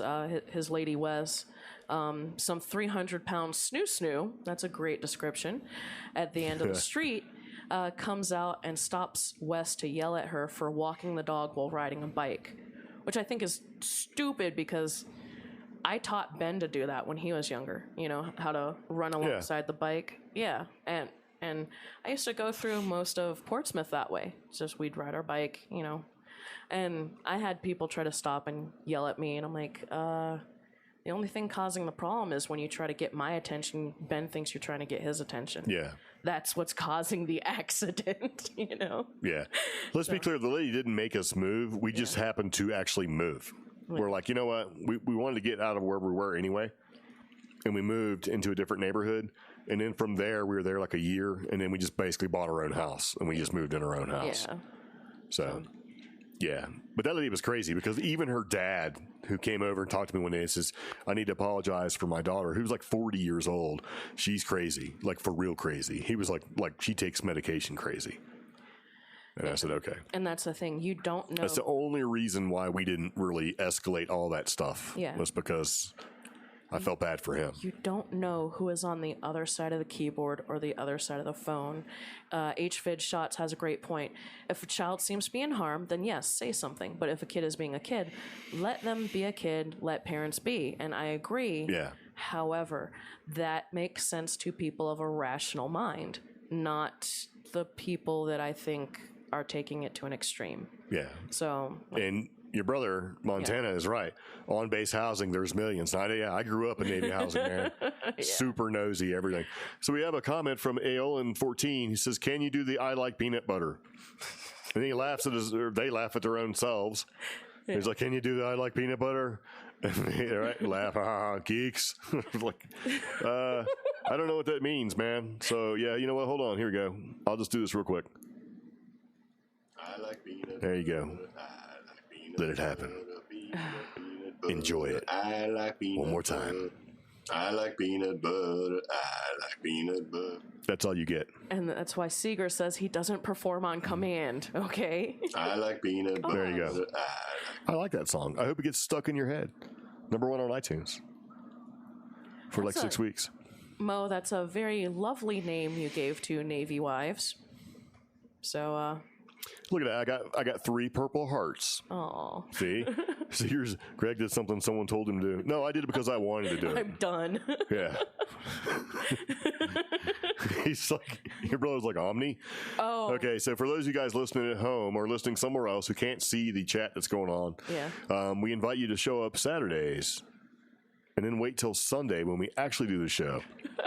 7:30 p.m. No, we do a live show, 7:30 p.m. Eastern Standard Time on YouTube, so you can certainly join in the fun. But anyway, we're going to get back to our regularly scheduled podcast. Where would you like to start, Omni? Do you want to explain the Omni? No. Okay. Nobody can hear you. There you go. Do you want to explain the Omni? You can explain the Omni. You want me to explain the Omni? Sure. Hold on a second. I don't want to do that. I was going to play that. It's funnier if you play the actual message. Yeah. Maybe I can find it from the lady who was all like, but I don't know if I can play it because remember we tried this and it didn't work. Yeah. So let me see. Maybe I got to turn it up or something. Oh, you do have it in mute. Oh, what? Yeah. Is that what that is? Yeah. Good Lord of the dance. We're going to play this. Yeah. Still not working. Oh, okay. Wait. We are casting a host for There a we go. nonfiction TV series, and I would love to chat with you to see if you're open to doing television. If you could give me a call back, I am available on my cell phone at 7874. I also recognize Omni as your fantastic co-host, Omni, but we are casting for a male at this point. There you go. Yes. So what it was is somebody called, and they called Omi Omni, Which isn't the only time. which is funny, but she was nice enough to correct herself Yeah, but before she wrecked herself. in his inbox on an average month, he has at least 1 or 2 email requests for some sort of gig or some sort of Yeah. review, and they mention me, and they always spell my name wrong. Yeah. So apparently, I'm Omni. Yeah, I am Omni. yeah. Omni Prime. Do not call me Omni, or I will call you by your full name, Montana. So, and that's some siblingness right there. Siblingness. Yeah. Yeah, it all happens. You know, it is what it is. Creep Geeks becomes Crepe Geeks. Yeah. Somebody was like, I can't find your website. All I found was about crepes. Pancakes. I'm like, that's because you spelled it wrong, man. It's supposed to be creek or creep, you know? Like, and he's like, no, but I can't find it. It's like, well, you're doing it wrong. Yeah. Anyway, back to the podcast where we actually talked about mom shaming or mum shaming, which is basically where people judge you for how you raise your kid, which is BS. So on to something a little bit better. There's these 2 things that we're going to talk about, 3 things before we talk about the bionic eye, because that's where we'll end the shows. That'll be our last little probably story. Well, there's a couple different things, but anyway, let's do this. Let's do some New Mexico news real quick. If you live in New Mexico, this is news about New Mexico. If you don't live in New Mexico, it's still news about New Mexico. Okay. Here's the kind of crime that we had to put up with this time. Ready? Okay, so there's a pair of people. They stole trash cans around Santa Fe. 2 New Mexico men are facing charges after police say the pair went on a spree, a trash can stealing spree in Santa Fe. Right? Uh-huh. So Santa Fe, New Mexican reports that this 50-year-old person, we're not going to say who it is, and their buddy, some 19-year-old person, they were arrested on Sunday after a security guard spotting them pushing rolling trash carts with trash cans inside them away from the Santa Fe Community Convention Center. Okay. So a criminal complaint says the police found the 2 men next to the carts with other trash cans loaded inside of it. And when they asked them what they were doing or what they were for, they said they were for personal use. Which is typically what you hear people get busted with, like weed. Yeah. What's that for? It's personal use, man. So that was the first thing they defaulted to. What are you doing with all those trash cans? It's personal use, bro. These trash cans are personal use. My doctor. Yeah, I got a prescription my doctor said I could take. So the men were ordered and held on an unsecured bond of $2,500 each on larceny charges, and it was not known if they had attorneys. And the police were saying that one of those bins is valued at $3,200. That's what I don't get, because, like, That's a serious trash can was right it there. like a full dumpster size? Maybe. They probably got caught just pushing this dumpster full of trash cans Oh, man. down the road. I don't know. I thought it was kind of funny. It's like, what? I kind of think that's like an inflated price, like a government toilet lid is $2,000 price, though. I don't know. Probably. So if there's at least 2 carts with these trash cans, do the math, that's like over 10 grand maybe? Well, they're saying the whole thing is like $3,200. Oh, okay. So, Yeah. yeah. Meth is a hell of a drug. From the comments, right? So I thought that was pretty interesting. Pretty funny. And then you put about Zozobra. Yeah. You can explain all this, because once I found out how much it actually costs to go to that, it's like, the grown-up Burning Man for kids. It's kind of a combination of a grown-up Burning Man as well as a very beautiful local tradition here in New Mexico, which is Zozobra, which is the old man. He gets Gloom. Yeah, old man Gloom. He gets stuffed with all your bad news and misfortune that has happened to you over the course of the year. You stuff him full of these bad news, whether it's like a parking ticket, Gloomy stuff. yeah, or maybe something sad that happened to you, here's an example from a friend, cancer results from a family member. You know, it all gets stuffed inside this old man, and then it's set on fire, and as you watch it burn, you release it from your life, which is a beautiful, beautiful tradition. I think that's a wonderful idea. However, what it has turned into is a bunch of partying. So it is more, it's gone less from tradition and more towards Burning Man and alcohol as opposed to drugs, but more drunken Burning Man. And it's expensive. I had no idea how expensive it was. Tickets can go upwards of $300. Yeah, which is exactly why we didn't go. Yeah. So I always wondered how much it was and, you know, how to go there. My old boss at my old job, she's like, oh, you should go. I'll get tickets and stuff like that. And I didn't realize it was $200 a ticket depending on if you buy the tickets early.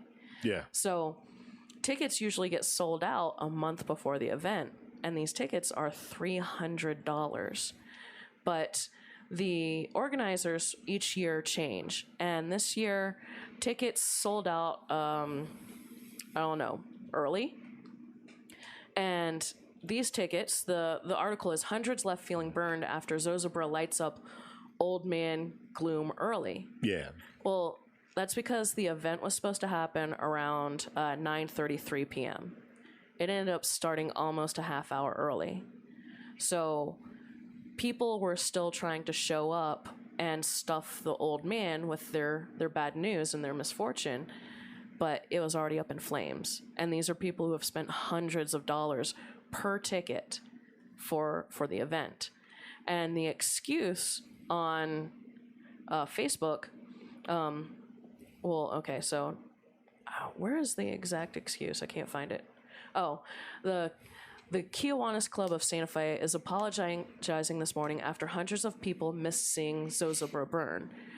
This is the video I took of people trying to climb over a wall because people blocked the entrance after the ticket holders went through the security checkpoint. So that's just messed up. People who managed to arrive early still got a good spot. They were able to see it, but there were people coming from as far away as Texas trying to see this. Bunch of rabble-rousers ruining it for everybody. Yeah. So, and here's the thing. When you go on the website to buy the tickets, no refunds is all over the website. And now these people are like, I want a refund. So, yeah. And they're not going to get one. Yeah. Yeah. And nobody's posting details as to an official response from the organizers of the event. I don't know. I think if you're going to pay $300 for an event that reaches national news, you should accommodate your attendees, and that didn't happen here. Yeah. Well, no, they didn't expect people to actually want a party to show up. Yeah. So, kind of is what it is. And they said it was because of a storm that was on the horizon, which didn't happen. So, yeah. Yeah. I don't know. It's one of those disappointing things about New Mexico. So. Well, speaking of disappointing. Yeah. Okay, here's a couple of stories, right? This is in our stupid news section, and it kind of goes off the mom shaming thing, or mum shaming, whatever you want to call it. Yeah. The first one is this woman is being blocked from creating an account online because she has an offensive surname. All right? Okay. So when you look at it, and this is from themirror.co.uk, Nanny State Supreme, it says, woman blocked from creating an online account because she has an offensive surname, but she's not the only one. So I kind of looked at this, and it was pretty funny, or I thought it was pretty funny. Guess what her name is? What? Natalie Weiner. Weiner. But whoever designed the website, when you go to put usernames in there, just knows that it's Natalie Weiner. So you can't. Right? Like, oh no, we're going to save you from yourself. We don't want people putting weird, funny names in there or inappropriate names. Yeah. So we're going to go ahead and lock it down, right? So her name, Natalie Weiner, says she's been blocked from creating online accounts because of her offensive name. And she shared a screenshot on Twitter of her account, an attempt to set up an account. She was denied because of offensive language discovered in her last name field. Okay. So her last name, Weiner, is inappropriate, right? And so her post got 21,000 likes, and even better, it turns out she wasn't the only one, right? Yeah. There's a guy whose name is Philip Sporn. Aw. Sporn. He's like, when I got my computer, I had to set my last name to Sprawn because Sporn contains offensive language. Oh, and we know somebody like that. Yeah. And there's another guy, he's like, his name is Ben's Smutch, and it's SCHMUCH. Yeah. That happens to me all the time. And it just kind of kept going, right? And it's like, this guy, Matt Cummings, been there. Right? It's people are just responding. And then Mike Dickman. As a Dickman, I understand and I know the struggle is real. Kyle. And then Kyle Medick, who's Medick, he's like, I get this a lot, surprisingly. So it's like, and Stewie Biggie, he's like, yeah, I get these too. Yeah. It's like, what's your real name, Stuart Biggie? And it tells him, please enter your real name. Oh. Yeah. And Brian Wankum goes, for me, just occasional giggles from the UK. Yeah. So, oh. But I thought that was pretty funny. We're going to make sure that you don't put a stupid name in there, and these people have like regular names, but it's like they thought they would be clever. I kind of, you know, like the audit, like the bot was like, oh, I see what you're trying to do. You're not going to get through on us, Sporn. Really? He's like, yeah, okay. In one of my previous jobs, I had to reply back to a woman, call her back, and her last name was Shatsby. So Can I speak to a Barbara Shitsby? I'm sorry, Shatsby. Yeah. The great Shatsby. And I'm trying to say it, and I feel awkward saying it the whole time. And she's like, you could just call me, you know, her first name. I'm like, oh, thank God. You can just call me Lipshits 205. But yeah, I thought it was pretty funny. And that sort of led into this, right? And we're talking about social again. Social people, the whole social justice keyboard warrior type. This woman receives death threats after people spot an embarrassing detail in her perfect morning photo. What? Yeah. Her name is Scarlett London. She's been mocked on social media for her latest promotional post. But things have now escalated, and she's been sent vile messages. Why? You got to drop the link in there. Okay, so there's a picture, right? Uh-huh. And it says, as you go down through, a blogger claims she's received death threats after sharing a photo of her morning routine on social media. So we're talking Instagrams, right? She posted a picture of her sitting on a bed with a full face of makeup, styled hair, surrounded by heart helium balloons, with her healthy breakfast laid out in front of her. Many people claim the photo is staged, and they criticize her for selling a false, unobtainable image to impressionable young people. Okay. Yeah. She's been mocked by basically these people after they spotted an embarrassing fake element to her photo, with many claiming her strawberry pancakes are actually tortilla wraps. Right? Because in her photo caption, Scarlett says, the best of days start with a smile and positive thoughts and pancakes. Oh my God. And strawberry and bottomless tea. So this bitch puts tortilla wraps in her picture and tries to call it strawberry pancakes. She was in New Mexico, boy. She would get in trouble. So I'm looking at those. Those might not be tortillas, but they are tortillas.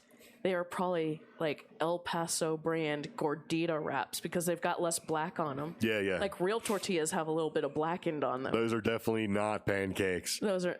But I mean, look at the picture. She's got like the balloons and the dream. She has a picture, a bedspread picture or duvet cover picture of herself. And then, you know, off in the corner there is like some Listerine Cool Mint White whatever. Yeah, that's why I'm like, okay, that's embarrassing. Yeah, but that's not embarrassing at all because, you know, that she promotes stuff, she posts stuff. So I mean, that's not the hard part, right? And she's like, my morning routine is now live on YouTube. While I don't show you my real bed hair, trust me, it's not pretty. I do give you a little insight in how I start the day in a positive way. Okay. Mm-hmm. So she's like, it also features a plug for mouthwash and a comment explaining it's a promotional post. See, it's promotional.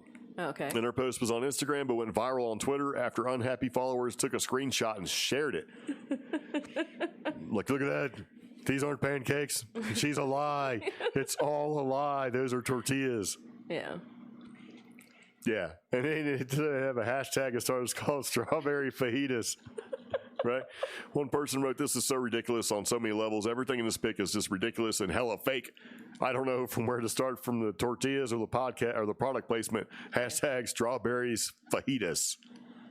Yeah. And another one commented, "It's images like this that give young girls false impressions about life and unrealistic expectations of how they expect to be treated." You know, I honestly, I kind of have to side with that comment, because if you brought me a plate and said, "I'm bringing you strawberry pancakes," and they were strawberry fajita shells or the wraps, like tortillas, I'd be a little pissed. Well, because I want pancakes. Like, you know what I'm saying? I'm not. I don't think that's the point of the comment. I think the point is That's the way I'm taking it, and you can't impugn the way I'm taking it. the perfect hair, the completely flawless white bedding material, despite her having a full face of makeup. Yeah. Well, see, that's just it, though. That's social. That's what people look at being social. That's how it is now, right? Like van lifers. They're like, "Oh, I'm a van lifer," and they're models on Instagram and all that stuff. Yeah. I don't know. Yeah. I think that's a bit much. I mean, you know, you're trying to sell this beautiful existence, right? Mm-hmm. And people aren't smart enough these days to understand what's real and what's not real, especially when they're kids. And I get that. Yeah. Right? But really, would you want to see somebody looking like the 100% dog shit like we always look when we wake up? Well, there's... And say, "Look what we got," because it'd be like, "Look at those dirtbag slobs and their crap. Why are they eating pancakes in bed?" You know what I'm saying? It would go the other way as well. There's no winning with this. But I just think it's funny that this fool put these little strawberry tortilla shells out there and called them pancakes. She'd been better off saying, you know, "Hey, try out my strawberry tortillas," because I'd be like, I'm kind of down with that. That cup is empty. It's all staged, but I know people look at it. "Oh my God, are those pancakes? Those aren't pancakes. Those are tortillas." Yeah, you can't do that.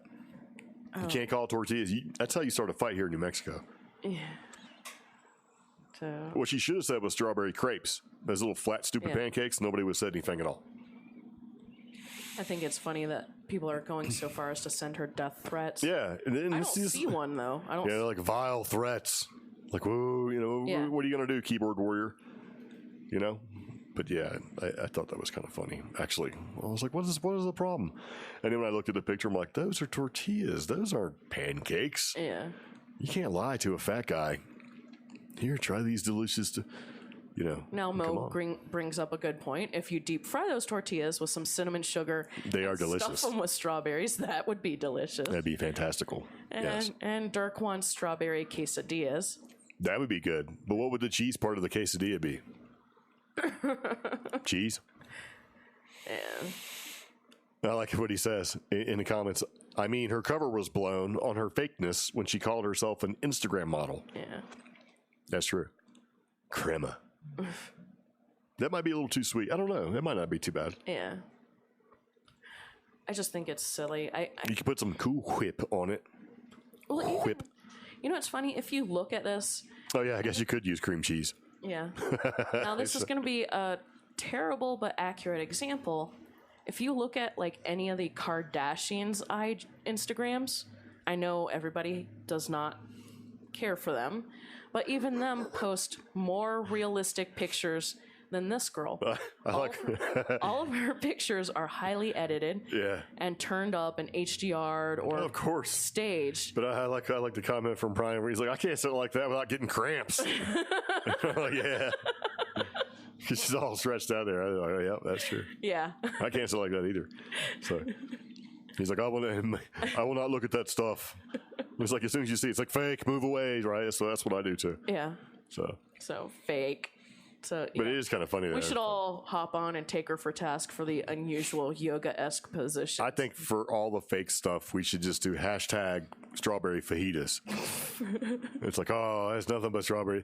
Most promotional photos of food are faked in some way. Mm-hmm. Oftentimes the grill marks on stuff. Yeah, but we get all that. But that's a commercial. It's an obvious commercial, and we know. Yeah. You know? And there's some pretty good trickery to make those food products look super tasty, which is good. But she's like talking about how she starts her day in a positive way and all this other crazy stuff. Yeah. And the positivity, I think, in this point is lost because it's fake. It's a little too perfect. Yeah. And Seeger's is like, that's a little harsh or mean, but I'm sorry, this is a little too perfect. Even the Kardashians post photos where it's like real and it's literally in their bathroom. What kind of monster keeps Listerine next to the bed? What kind of savagery is this? Yeah. Oh, and then Dirk, people are renting biz jets that have hit their fuselage limits.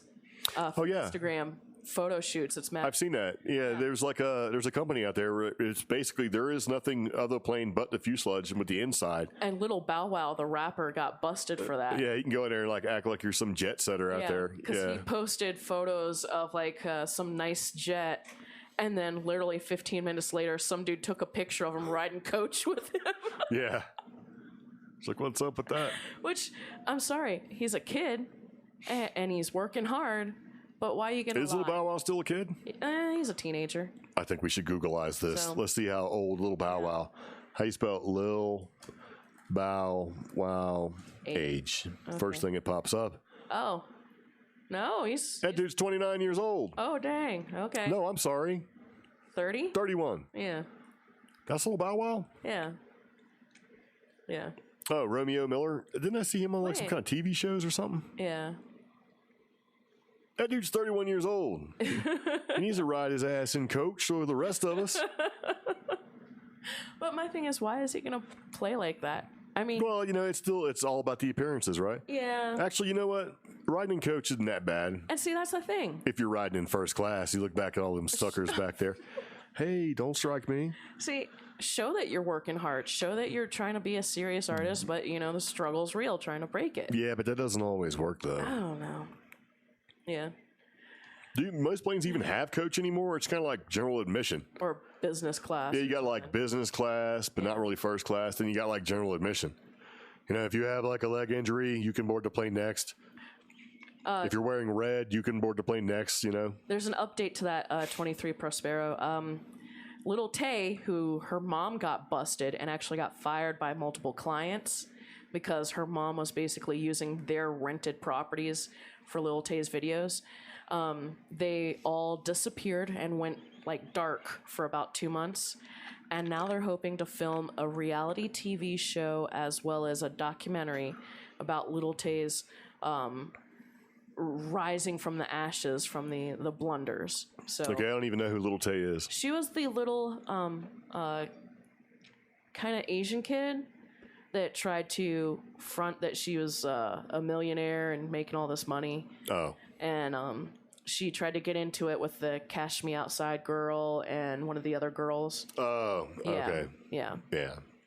So, and Little Tay is little, at least it seems like it from some of her Instagrams. She is a kid, and she was coached. That's the worst thing. Her brother coaches her on how to say things. So that's that's obnoxious. That's exactly what Jessica said. I know, that's exactly what she said too. Yeah. So you ain't got time for all that. So going back into the podcast, here's something I thought was pretty funny. You ready? All right, so this is something that's annoyed me in the past and probably should be in rant, but it's not going to be in rant. Mm-hmm. Remember how that guy got busted because the cops said, he got meth and it turned out to be Krispy Kreme donut glaze? Yeah. All right, here we go again. All right, lab, 13 pounds of white powder is seized is sugar, not fentanyl. Okay? So this is in Wilmington, North Carolina. North Carolina Sheriff's Office thought it made a huge drug bust, seizing 13 pounds of fentanyl worth over $2 million on the street in Wilmington, right? Oh. Yeah. The powder was found in a home along with other drugs and paraphernalia, and a field test indicated it was the powerful opioid, justifying a host of charges against the three suspects. Yeah. But most of those charges evaporated when a state lab conducted that whatever the powder was, it wasn't fentanyl. Right? So the sheriff's office, sent the powder because the sheriff's office is like, no way. They sent the powder to a private lab and the results arrived, right? And the New Hanover Sheriff's Lieutenant Jerry Brewer tells the TV station that the powder seized in July includes no illicit ingredients and is nothing more than a combination of simple and complex carbohydrates. In other words, sugar. Worth about $8 in the grocery store. See, we got to watch it, man. You can't. Yeah. It just bugs me, right? Like that one guy's life was wrecked because of Krispy Kreme donut glaze. These guys, I mean, what's the likelihood in Wilmington, North Carolina, that they're going to come up with like 13 pounds of fentanyl worth $2 million? They probably thought they hit a mother load. Like, oh, yeah. Yeah. It's like, come on, man. Kind of reaching. And, you know, when you have a drug bust like that, they seize all your assets. Oh, wow. You know? Yeah. So they'll take everything. They've had there's been occasions where cops have pulled people over for like speeding and then taken all the money because they thought, okay, this is like a drug related thing. Like they did it to one woman had like not her life savings, but she had saved up a lot of money to go buy a car, and she was going to buy a car, and they pulled her over. You're right. They suspected to smell marijuana or whatever, and they took her like $15,000. What? Yeah, and then they wouldn't give it back to her. She's like, "Well, hold on. This, you know, the charges were dropped, but they still wouldn't release the money." There was a stripper who had like I think it was like $10,000 or maybe $30,000 in money because she did like this stripping thing for somebody who had a lot of money. Yeah. They took all her money too. Oh, you can't. You must be a drug dealer because you have 30 grand and it's like ones and fives, right? Oh yeah, it's obviously drug. That's gotta be They can seize your assets if it's related to drugs, and then you have to fight to get it back. And it's like, you guys are idiots. You shouldn't be allowed to do that. There's no checks and balances with that kind of thing anymore. And there needs to be.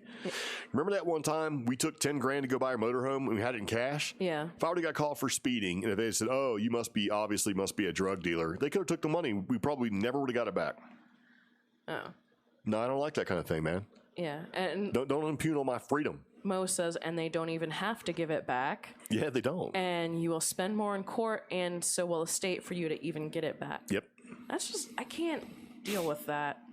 But that's what they do. And they can do the same thing when they actually go right of way and encroach on your property, too. They can say, oh, yeah, for right of way and for easement purposes, we're going to run this road right through the middle of your land, right? Yeah. And they seize it, and it's like for making society better, and it becomes part of eminent domain. Those are the injustices that make me really not like government and stuff like that. It's like, you know, our forefathers were like, no, you can't do that. That's why we're, going to have a revolution. So, in other words, this was only about $8 worth of sugar. Yeah. You know, if that ever happens to me, I'm going to take all that to social media and be like, Wilmington police, you guys are a bunch of idiots. I got some Kool-Aid for you. You know, you got to like embarrass them. You got to shame them. Oh, gosh. So maybe they'll think twice about it. Yeah. Like the donut frosted sugar guy, right? The guy with the donut flakes. Mm-hmm. Is that what they're called? Little frosted flakes? The glaze flakes? Sugar glaze. Yeah, they had to go back and retrain their entire department because they were obviously doing it wrong. I would have. And that's part of it too. These guys need to be trained. So when they're doing these field tests, if they're not trained correctly, they can wreck your whole life.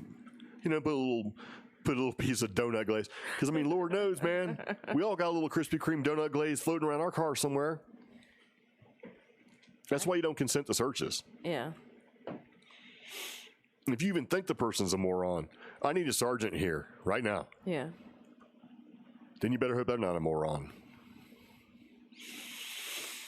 Yeah. Oh, wow. Kind of thing just kind of sets me off just a little bit. Yeah. I need some calming music. There we go.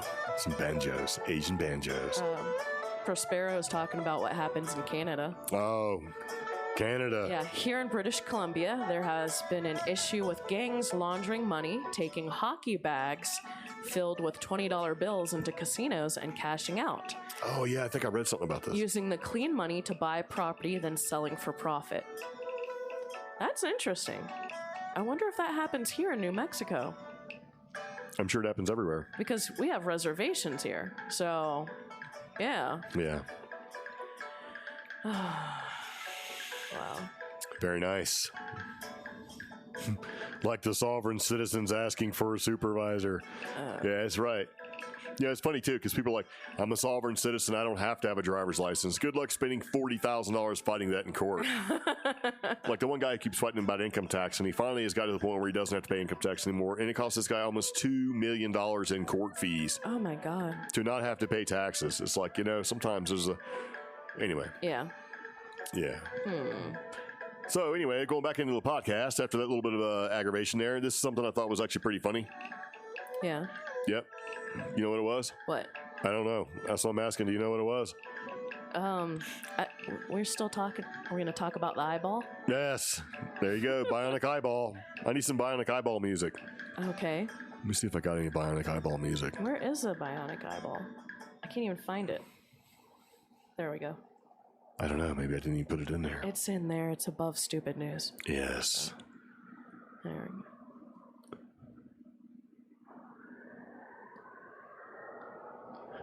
Oh, whoa. Didn't they creep you out every time? Well, eyeballs creep me out, so you better do this article, because no. So. Remember that when they were poking my eyeball with the needle? When I was having all those eyeball problems last year? They were like nearly went blind. It was great. Saturn music. I bet this is what your eyeball sounds like on the inside. It does when they poke a needle in it. They look. Stop. Don't talk about eyeballs and needles. Yeah, it was not cool. But anyway, the bionic eyeball, if I can actually find where the link was, so I can, because I looked at it, I thought, man, this is actually really cool. Yeah. I don't know where it is anymore. Oh, hold on. Yeah, I still don't know where it is. There it is.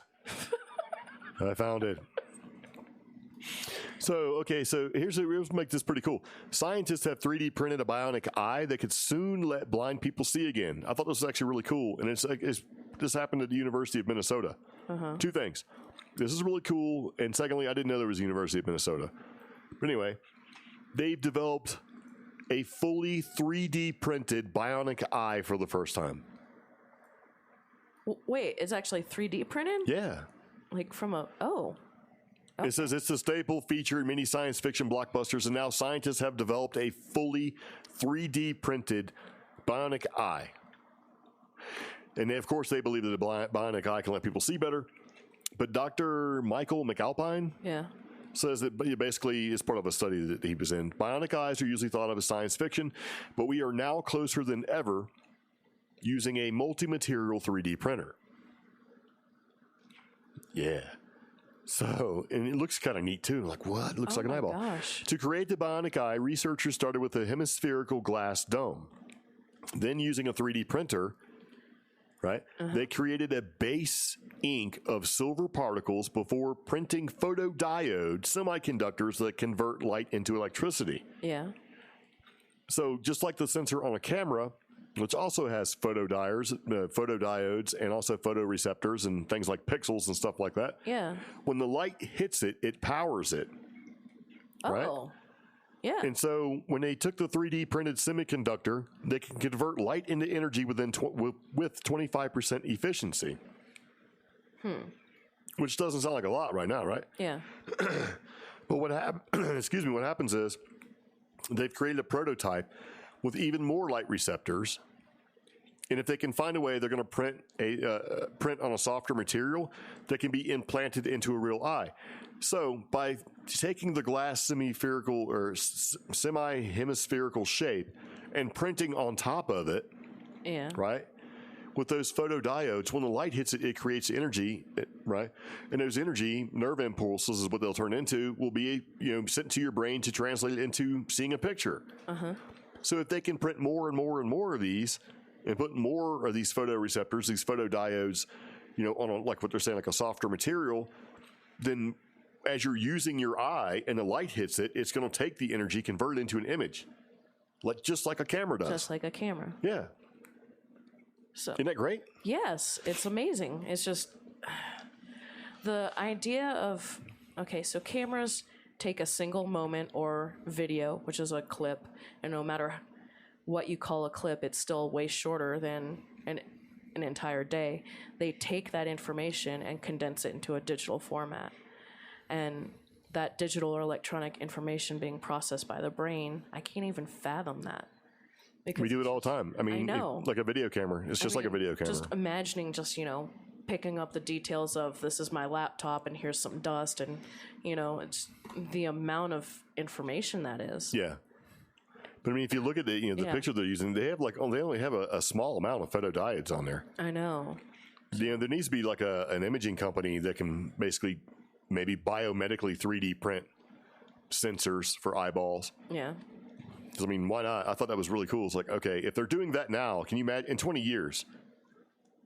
The biomedical industry in 20 years creating body parts is going to be a for real thing. Yeah. But yeah, I thought that was actually really cool. I was like, what? Ooh. Now, the one thing I was going to do was play the $6 million Steve Austin music, like when he does the Bionic Eye thing. Yeah. But I don't want to get hit for copyright. Because you can do that if you're doing like parody and stuff like that. If you're doing it on on a radio or whatever, but you can't do it on podcast. Boy, they will get you in a second. So I did not do that. But isn't that kind of cool though? The Bionic Eye. I wonder if I have any Bionic Eye music. Let me look. No, we don't. No, so let's just all chill out and wrap it up. Very nice. Huh. So there you go. Okay. So for binge-worthy BS, this is basically stuff that we watch on TV, like binge-worthy stuff. Oh, Jessica had surgery on her eye, and I can't. Oh, all right. She has a band holding her retina in place. Nice. Is it a rubber band? I don't know. I don't do eye stuff. Like, I'll watch like horror movies, and if anything involves eyeballs, I turn away or I go get popcorn because I can't do eye stuff. So yeah. Yeah. We should get out there and make some eyeballs. First generation eyeballs. Yeah. What kind of eye you guys? Like a 2 megapixel eyeball? Yeah. Oh, it is a rubber band and she can feel it. Nice. Yeah. Eyeball stuff sucks, man. I mean, I'm glad her eyeball is working. It's just, wow. Yes. Oh, wow. So. Gross. Now they're talking about like printing or posting pictures. No, I can't. So. No. Very nice. I want to talk about this because it just popped up. Well, it's been in play for a while. Oh, okay. But if you want to talk about it, go for it. I think you're just knocking stuff over. I am? Yep. Oops. Okay. There's a new flat earth theory. And that flat earth theory says Australia is fake. And if you think you've been there, you're wrong. So, there's a new growing number of people who think the world is flat. But it gets better. They also insist that Australia is actually just one big hoax. According to a viral Facebook rant, the entire country, and presumably the 24 million people that live there, are completely fake. So even the people are fake? Yes, even the people are fake. The idea resurfaced at a recent gathering of so-called flat earthers in Birmingham, where over 200 people came together to confirm to each other that the Earth is nothing more than a giant pancake. Okay. Giant pancake. The origin of the fake Australia post started on Reddit back in 2017. Australia is not real, the rant begins. It's a hoax made for us to believe that Britain moved over their criminals to someplace. In reality, all these criminals were loaded off the ships into the waters, drowning before they could ever see land ever again. It's a cover-up for one of the greatest mass murders in history. Okay, that's some crazy fan fiction. It's, ridiculous. Ridiculous? Moreover, the Post reckons that all Australians are nothing more than computer-generated personas, and if you've ever been down under yourself, you're terribly wrong. They're all figments. Yeah. And pilots who have flown over, they've just been flying you to parts of South America all these years. What? Yes. That's even more silly than I want to entertain. Yes, and over 200 conspiracy theorists gathered at the Birmingham event for the UK's first ever Flat Earth Convention. So, yeah. I just thought that was very interesting. So, despite, NASA and tons of geologists, they've proved that the Earth is round-ish using GPS satellites and images from space, everybody still believes if we go to a Flat Earth convention, we should have fake names. Oh, gosh. Yes, you can be Omni. Oh. And I will be something else. Flat Stanley. No. That's not even a thing. It doesn't even make any sense. People would see right through that. They would know that we are there to infiltrate. Because that's what they're plotting to do in the old comments over there. Like, we should infiltrate a Flat Earth group. Yeah. Yes. Dirk's like, that must be painful to watch an entire Facebook group of conspiracy nutters. Yes. See, Jay got Flat Stanley. So he just said Stanley with an exclamation point. It doesn't mean he got anything. well, Flat Stanley was this thing in school. You would mail him to other schools. Back in my day, you would die of dysentery. Yeah. Juanita. Yes, I will be Juanita and you will be Omni. I think the best quote from this episode is from my little brother. Flat Earth, strawberry tortilla pancakes. My sister's name is Omni. My whole life is a lie. Yes. Uh-oh, Jessica says she's already infiltrated. I have already successfully infiltrated. Yeah. There was a Flat Earth Society meeting in NC in North Carolina. Oh, Seegers. There's got to be one in New Mexico. Yeah, Seegers and Dirk could have gone to that, so that's cool. Yeah. Man. They'd be like, so you're here Yeah. to the convention. Be like, yeah. What's the password? And we're like, what? They have to have some kind of like secret password thing Yeah. to allow you to become part of the organization. I wonder if it's what the password is. I don't know. Strawberry tortilla. No. So. No, that's not what it would be at all. Yeah. No. Yes. I don't know. So anyway, we're about to get ready to wrap up the podcast for those of you who are listening. Very much appreciated for you tuning in, kind of paying attention to us.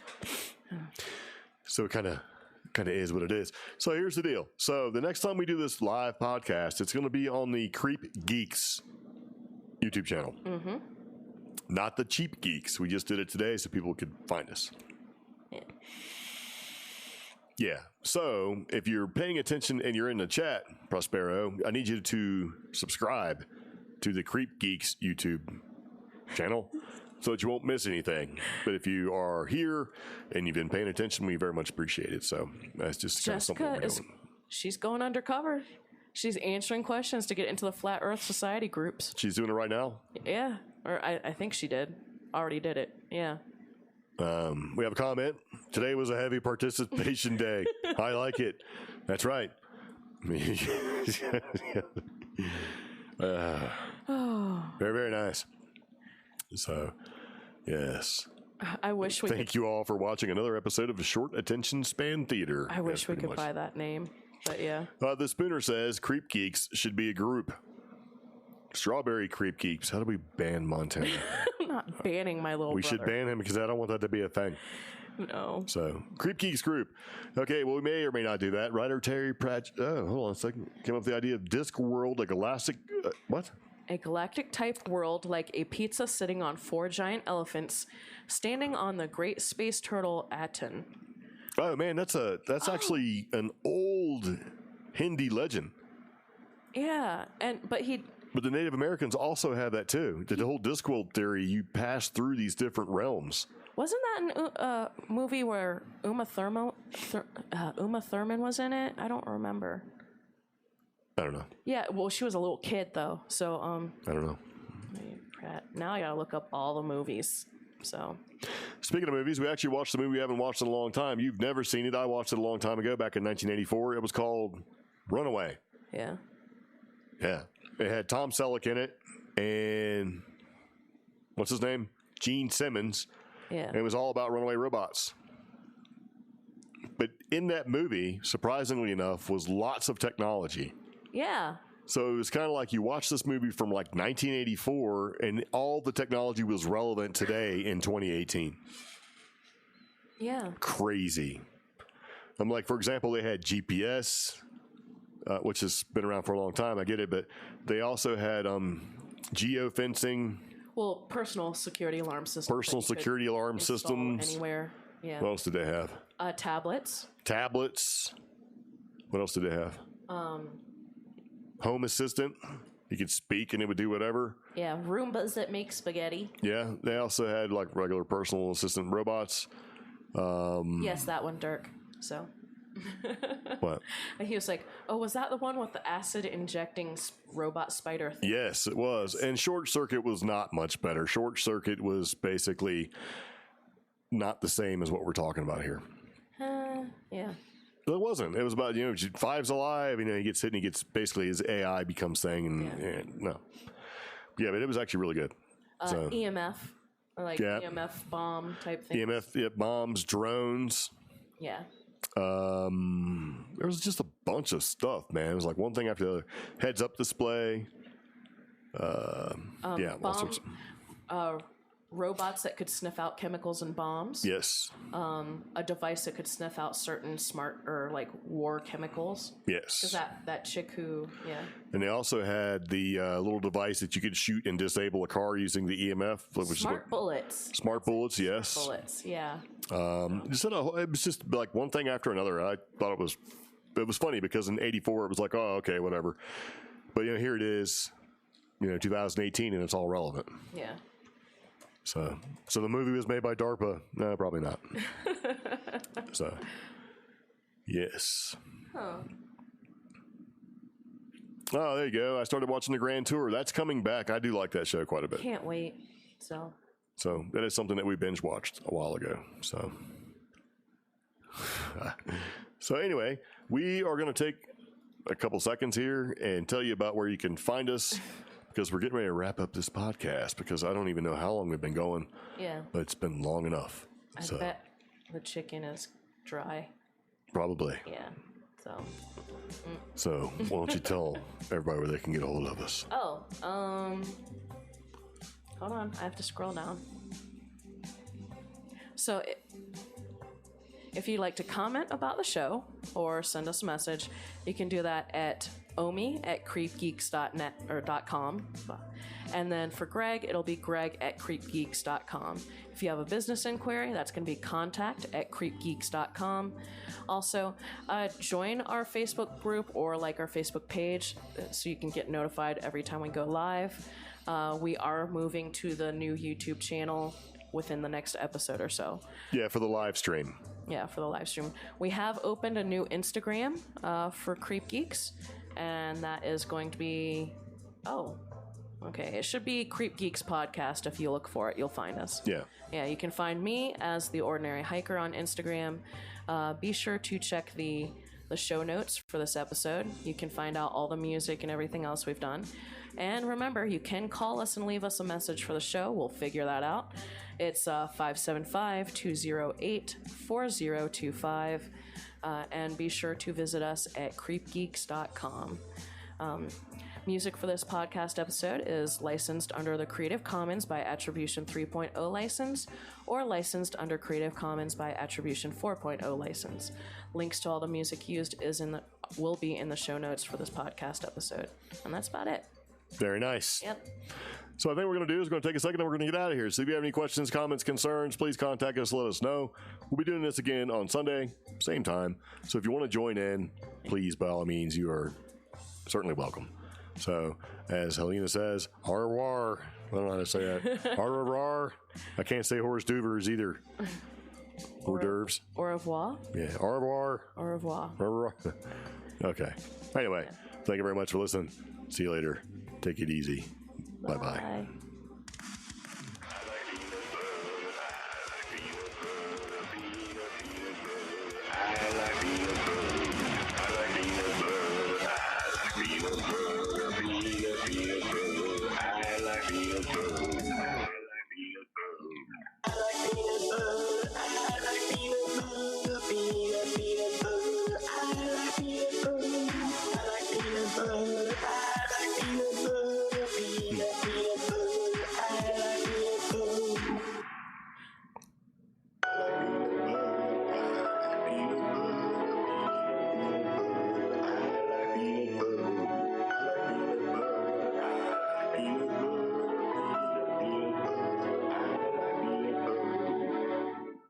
I like peanut butter. I like peanut butter. Peanut Oslo, butter. Winnebago. I like peanut. Bye-bye, everybody. I like peanut butter. I like peanut butter. Peanut butter. I like peanut butter.